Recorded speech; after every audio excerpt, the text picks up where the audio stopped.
Olá, seja muito bem-vindo a mais uma edição do Circuito Mulher. É um prazer tão grande estar preparando esse conteúdo para você que você nem consegue imaginar. Não sei se você está assistindo essa palestra do seu trabalho, não sei se você está assistindo essa palestra da sua casa, se você está se deslocando para algum lugar. O importante é que você chegou até aqui. E chegando até aqui, você vai ganhar a oportunidade de conhecer uma pessoa iluminada. Uma pessoa que eu tenho certeza absoluta que vai tocar o seu coração, assim como já tocou o meu várias vezes. Quero chamar aqui ao nosso palco virtual a Edila. Edila, seja muito bem-vinda ao Circuito Mulher. Oi, Tati, muito obrigada a todos que estão aí nos ouvindo. É um prazer imenso estar aqui neste palco virtual para falar de um assunto que eu sou apaixonada. Então, obrigada pela oportunidade e vamos lá, vamos seguindo para ver o que nós temos aí pela frente. É isso. Então, Edila, para a gente dar aquele gostinho de quero mais dos nossos participantes, o seu assunto vai estar centrado em qual conhecimento e o que eles podem esperar da sua palestra até o final. É no conhecimento baseado em toda a minha experiência familiar, né? 8 segredos da comunicação. E por que eu trago para o Circuito Mulher? Porque muitas vezes a gente não entende e não percebe como uma pequena mudança na comunicação entre a nossa família pode tornar a vida dessa mulher mais leve, tornar a vida dessa mulher mais feliz, mais abundante, ou seja, pequenos ajustes, grandes mudanças. Muito bom. Então fique à vontade, porque a partir de agora o nosso palco é todinho seu. Muito obrigada, Tati, muito obrigada. Então, nós gostaríamos aqui, eu e Tati, de agradecer a sua presença, agradecer aí você que está nos dando este seu momento, precioso momento. Eu gostaria de dizer que ali na apresentação que vai ficar à sua disposição está o meu currículo, a minha pequena formação ali que eu posso dizer para vocês, acadêmica, mas o que importa e o que eu quero compartilhar com vocês é a minha formação dentro do âmbito familiar, tanto da minha família quanto de tantas com quem eu convivi ao longo da minha carreira. Então, para a gente começar a entender um pouquinho, eu quero só trazer para vocês que nós temos aqui, nós vamos abordar assuntos, mas embora a formação da minha família seja uma, eu entendo que cada um de você que está aí do outro lado me escutando pode ter uma formação diferente desta que eu constituí ao longo dos meus anos de vida. Então, assim, nós temos a família monoparental, que é onde um só progenitor está ali educando seu filho, seja o pai, seja a mãe, muitas vezes, e na maioria das mães, e isso pode acontecer pela morte, pelo abandono, pelo divórcio, então essa mulher acaba educando os seus filhos sozinhas, e nós sabemos que nós temos um índice muito grande de lares que são, então, nessa forma, nesse formato. Nós também temos a família comunitária, onde todos, pai, mãe, irmãos mais velhos, ajudam na educação das crianças. Temos a família arco-íris, hoje formada por pares, né, 2 homens, 2 mulheres, que adotam os seus filhos, educam os seus filhos, e a família contemporânea, na qual eu me encaixo, que é onde o homem assumiu o trabalho da casa para que a sua esposa, para que a sua companheira pudesse, então, seguir adiante a sua carreira. Então, eu trouxe para vocês 8 temas da comunicação que vocês terão à disposição de vocês para poder acompanhar depois. E o primeiro deles que eu quero conversar com vocês é que a comunicação ela vai além desse processo verbal. Nós temos que entender que a comunicação dentro da família ela está muito relacionada ao afeto, né? A essa afetividade, resgate de valores. Então, assim, nós temos que entender que um abraço, que um beijo, que uma escuta, que isso tudo é um processo de comunicação, porque nós que somos mães, né, nós que somos aí tias, madrinhas, avós, né, até algumas bisavós, hoje já muito modernas, inclusive ainda assistindo palestras, nós temos que entender que a gente precisa entender a comunicação não verbal, porque se nós vimos um filho que não está bem, a gente rapidamente faz uma análise daquele seu modo, né, de acordar, daquele seu modo de chegar do trabalho, do seu modo de chegar da escola, e ali nós vamos ver que esse filho não está bem, que ele precisa de uma ajuda, que ele precisa de uma conversa, perguntar o que está acontecendo, muitas vezes quando está amuado num canto ou de braço muito cruzado, sinal de que alguma coisa está acontecendo, porque nós sabemos e temos inclusive livros que falam a respeito, o corpo fala. Então, fazer um diagnóstico correto da leitura desse corpo, da leitura deste comportamento, da leitura deste modo como essa criança, como esse jovem, como esse adolescente, como esse adulto se comporta, é extremamente importante para que a gente possa diminuir o número de estresse entre os nossos filhos, entre nós, entre os nossos parceiros. E se você me perguntar se existe uma receita, não existe, né? Eu estou há 44 anos no mercado de trabalho, sendo que 20 eu trabalhei com jovens e com famílias diretamente.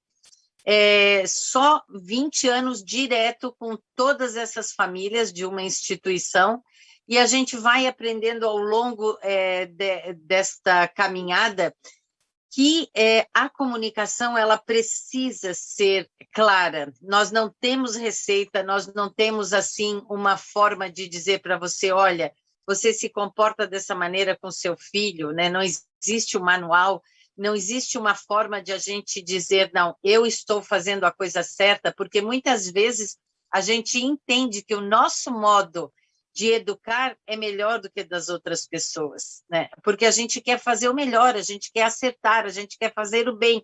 Nem sempre nós estamos educando da forma correta, nem sempre estamos fazendo o melhor, mas a gente não faz isso de propósito. Eu conheço pouquíssimos pais e mães que atuam dessa forma. Na maioria das vezes, isso é um processo involuntário e que a gente acaba depois descobrindo, né, quando a gente está agindo de forma errada, a gente acaba sofrendo.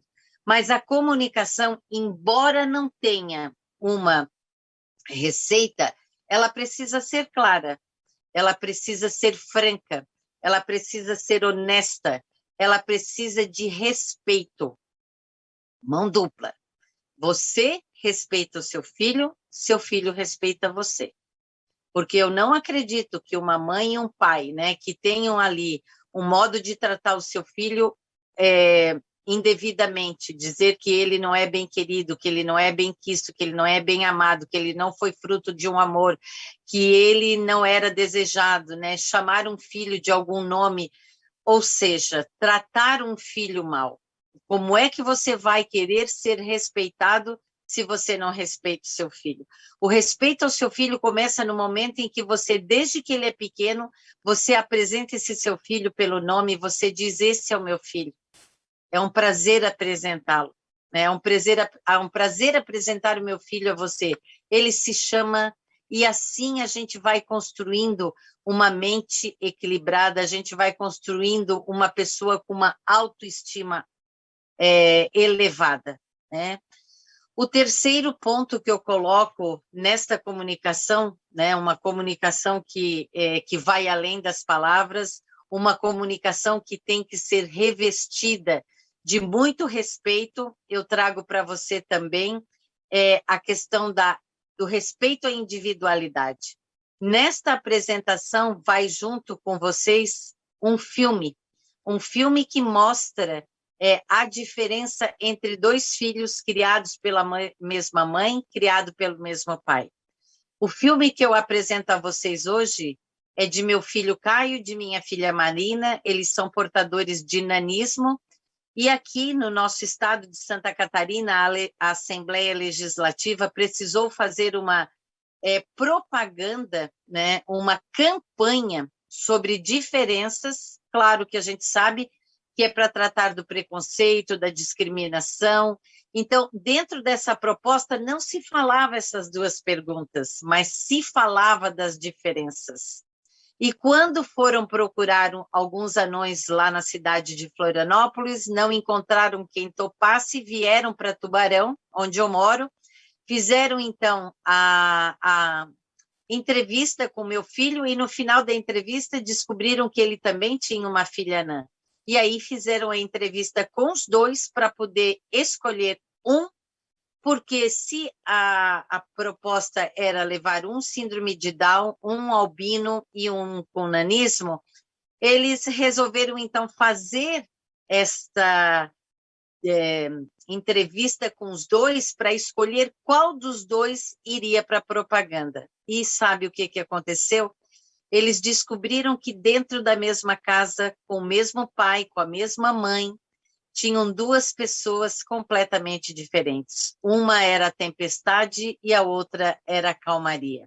E neste contexto, eles conseguiram levar os dois para a propaganda para mostrar que nós somos diferentes. E essa proposta de trazer o livro, o vídeo para você, é que agora estou escrevendo um livro sobre isso, é que a gente tem que respeitar essa individualidade. Filho não gosta de ser comparado com o irmão, filho não gosta de ser comparado com o primo, filho não gosta de ser comparado, muito menos com o filho da vizinha. Então, por favor, a partir de hoje, não pense que isso é saudável, dizer, olha o seu irmão, olha a sua irmã, um arruma o quarto, o outro não arruma, uma tem boas notas, o outro não tem tão boas notas, mas o processo ele tem que ser um a um, o processo ele tem que ser individualizado. Nas nossas empresas não é assim, a gente trabalha com pessoas diferentes, com cargos diferentes, com responsabilidades diferentes, e a gente, meu Deus, é tão tolerante no trabalho, por que não somos tolerantes na nossa casa? Então, fica aí essa reflexão sobre a individualidade, inclusive com os nossos pares, né? Com os nossos maridos, com as nossas esposas, com os nossos companheiros ou companheiras, porque se nós viemos de famílias diferentes, se nós viemos de criações diferentes, se nós temos aí, né, no nosso, vamos dizer assim, no nosso crescimento, crenças, valores diferentes, como é que depois, quando a gente casa, a gente quer mudar? Não é possível, não é legal, não é saudável, certo? Então, ali, para o quarto ponto, eu trouxe para vocês, escute, escute, escute muito.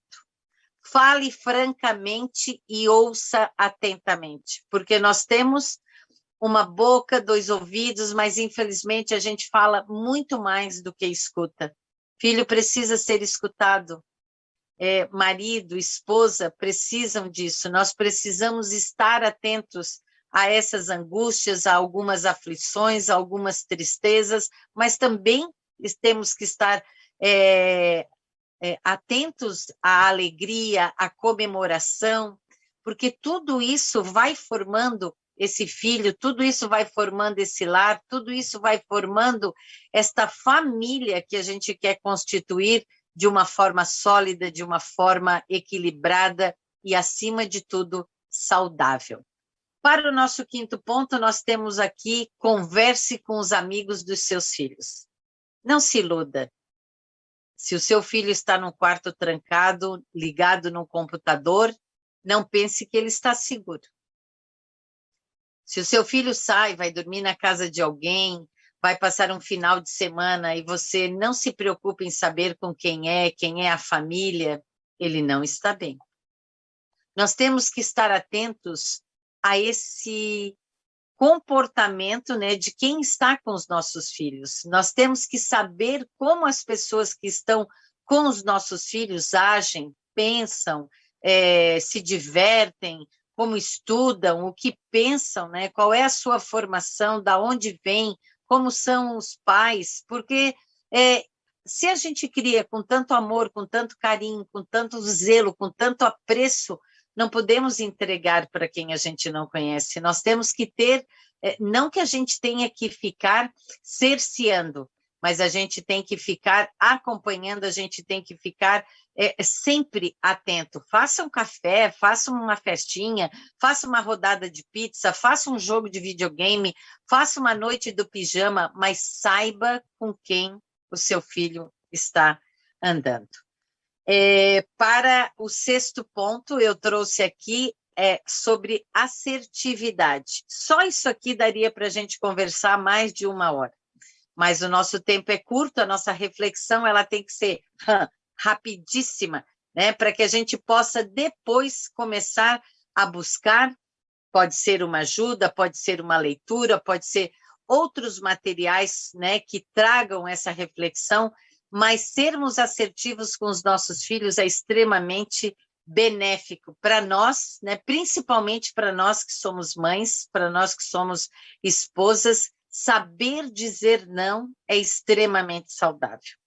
Porque se a gente fala sim, com vontade de dizer não, aquilo acaba ficando num determinado ponto aqui e nos faz muito mal. Dizer sim para tudo não é ser uma boa mãe. Dizer sim para tudo não é ser uma boa amiga. Dizer sim para tudo não é ser legal no trabalho. Dizer sim para tudo, você não está sendo legal consigo mesma. Então, a partir de hoje, diga não. Ah, mas o meu filho quer aquela roupa de marca, quer o tênis de marca, quer o skate de marca, quer a bola de marca, quer a chuteira de marca. Você pode dar isso tudo que o seu filho está pedindo de marca? Muitas vezes a gente toma um remédio genérico para poder sobrar um pouco mais de dinheiro para dar para esse filho. Mas será que não está na hora de conversar com esse filho de que nem tudo aquilo que ele quer é o que você pode dar? Porque nós não temos o hábito, né, de chamar um filho, abrir uma geladeira e perguntar para ele quanto custa para abastecer uma geladeira. Seu filho sabe quanto custa a sua conta de luz por mês? Seu filho sabe quanto custa a sua conta de água por mês? Seu filho sabe qual é o valor do plano de saúde dele? Ele sabe quanto tempo você gasta, né, para preparar a comida dele, para preparar as coisas dele, lavar a roupa dele? Porque se você não faz tudo isso, se você não conversa, se você não age de forma assertiva, como é que esse filho vai dar para você em troca aquilo que você espera? Não vai dar. Não vai funcionar. Porque só sendo assertivos é que nós vamos descarregar, vamos dizer assim, nos despir, primeiro, de algumas amarras. Segundo, vamos deixar de carregar pesos que muitas vezes as pessoas carregam por uma eternidade, né? Carregam aquele... quantas pessoas você conhece que quando você chega, a pessoa já está até corcunda, né? E sempre, ó Deus, ó céus, ó vida, reclamando da vida, né? Maldizendo o dia que amanhece, não gosta do sol, não gosta do vento, não gosta da chuva, não gosta do dia nublado, não gosta de absolutamente nada. Por quê? Porque vai carregando pesos, malas, e aquilo vai sendo assim para a vida toda. Então, e isso eu posso dizer assim, de experiência. Eu aprendi a dizer o meu primeiro não aos 46 anos, eu tenho 57 hoje. São só 11 anos de libertação. Mas eu posso dizer que vale a pena. A gente tira um peso muito grande, né, da nossa cabeça e um peso muito maior ainda do nosso coração.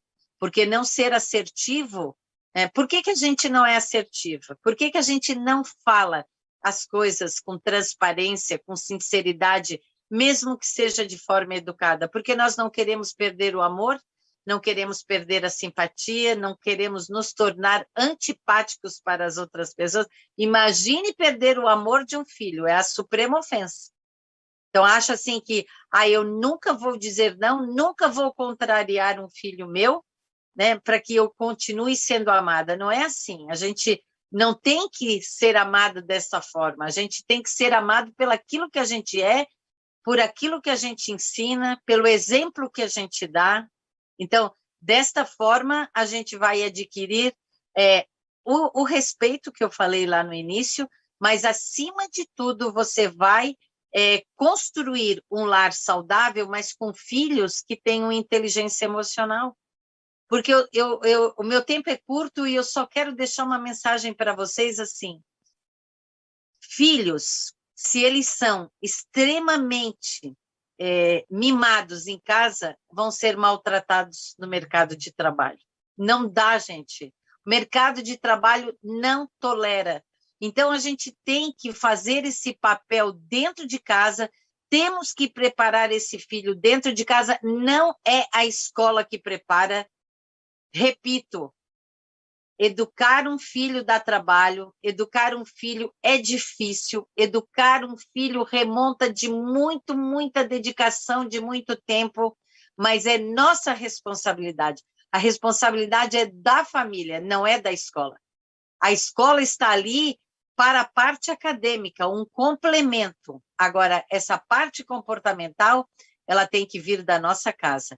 E só se cria filhos com inteligência emocional a partir do momento que você utilizar essa ferramenta tão preciosa que a gente tem, que é ser assertivo, certo?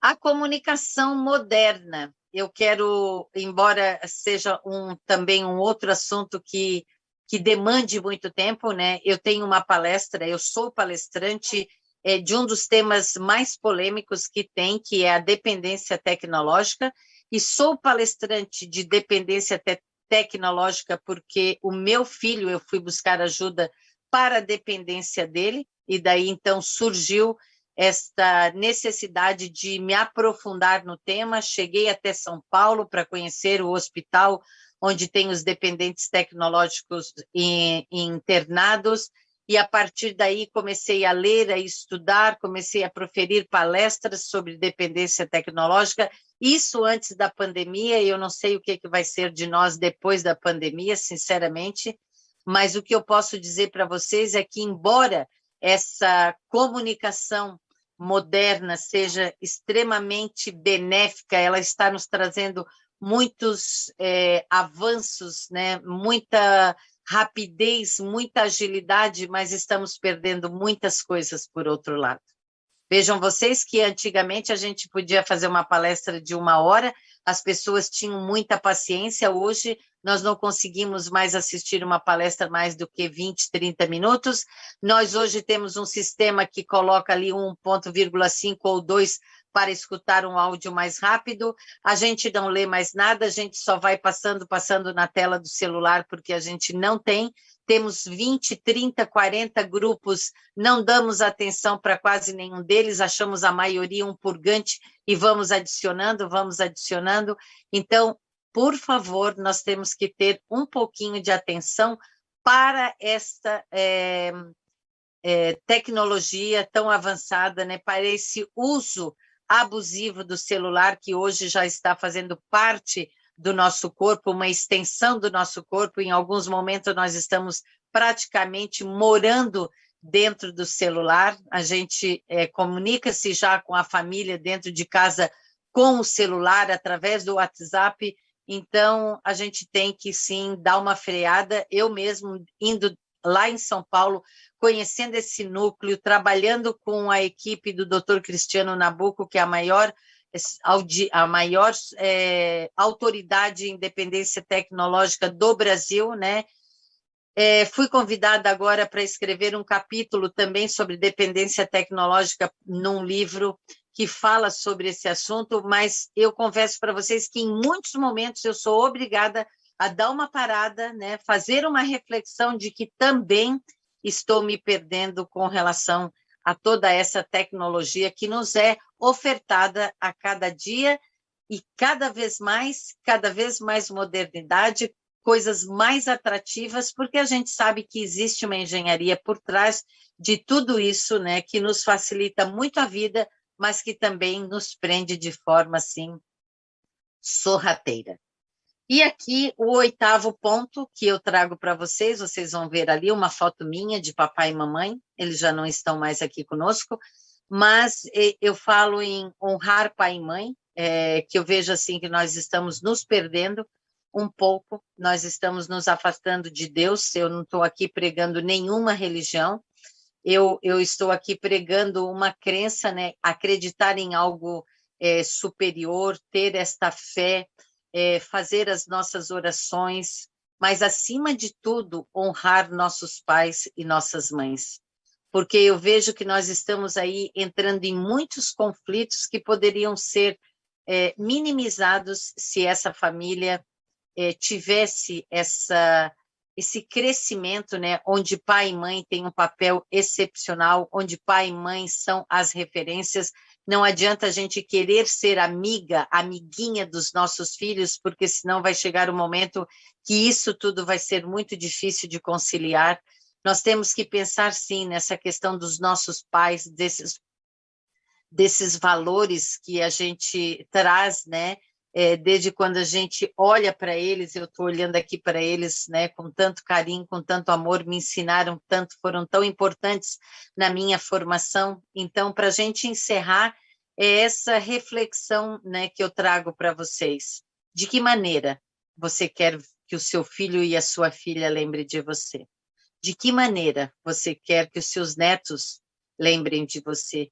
De que maneira você quer que, ao sentar ali para fazer as refeições de almoço, né, do café ou da janta, ou de alguma delas que você escolher, porque hoje não é mais possível todas essas juntas, mas num sábado, num domingo, no momento em que vocês marcarem de se encontrar, como é que você quer que esse encontro se dê?